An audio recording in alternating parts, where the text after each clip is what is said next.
Noel, welcome to you. Glad you're here. I'd like to get your initial reaction to this decision by RFK Jr. Were you surprised the entire panel was eliminated? I was. It was a bit shocking. None of us had any idea that something like this would happen.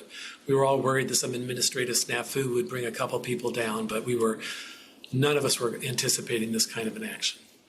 And the reaction when it happened I'm sure you've talked with your colleagues. What did you say among yourselves?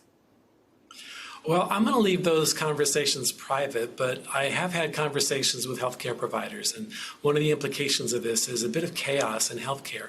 It's unclear what insurance will cover, and it's unclear who providers should look to when they're trying to understand what's the best practice for delivering HPV vaccine and other life-saving vaccines. Yeah, I appreciate the fact that you got right to the good point that we all need to know, because I imagine those conversations got a little bit colorful, understandably so. RFK Jr., he told Congress last month, and I'm sure you heard it, that no one should take vaccine advice from him. So how can we trust his appointees to be unbiased? To begin with, we're going to have to support this administration and the work that they're doing, at least now.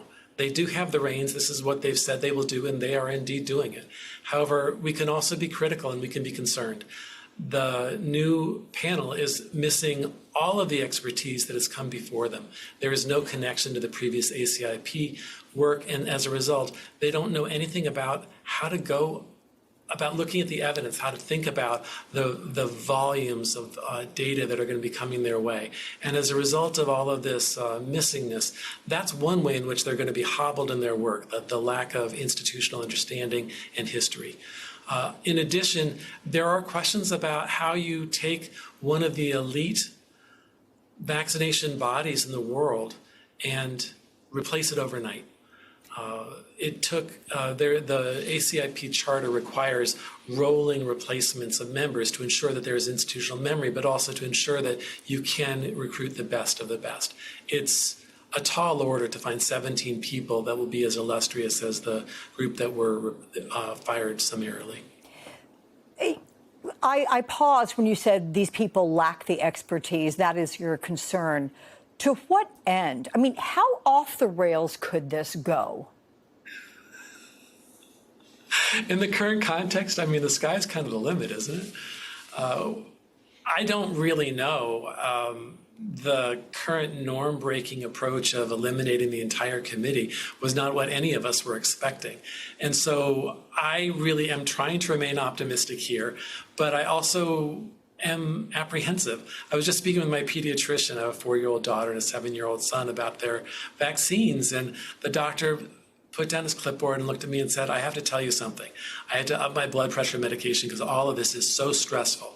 It is very hard to do our work here in primary care with all of this chaos going on. So how does RFK's decision to do this affect people, not only short term, you've just given an example of that, but long term down the road? It's unclear where we are headed. Is this a fundamental change that now vaccine recommendations swing back and forth across administrations so that we have a blue recommendation and then we have the red recommendation, and then patients and healthcare providers and insurance companies, everyone else has to try to keep track through all of this nuttiness. No, that can't be healthy. That can't be healthy. That you get one recommendation. I would like a new campaign to let's make vaccines boring again. I don't think we need them to be this exciting. I think we can have a staid, sensible approach that's evidence-based and that allows people to receive outstanding care. There are 60 years of history of ACIP offering recommendations that allow the nation to be healthy. We want to continue that tradition, and I'm hoping that they can. Noel Brewer, we're all hoping they can. Thank you so much for coming on and talking with us about it.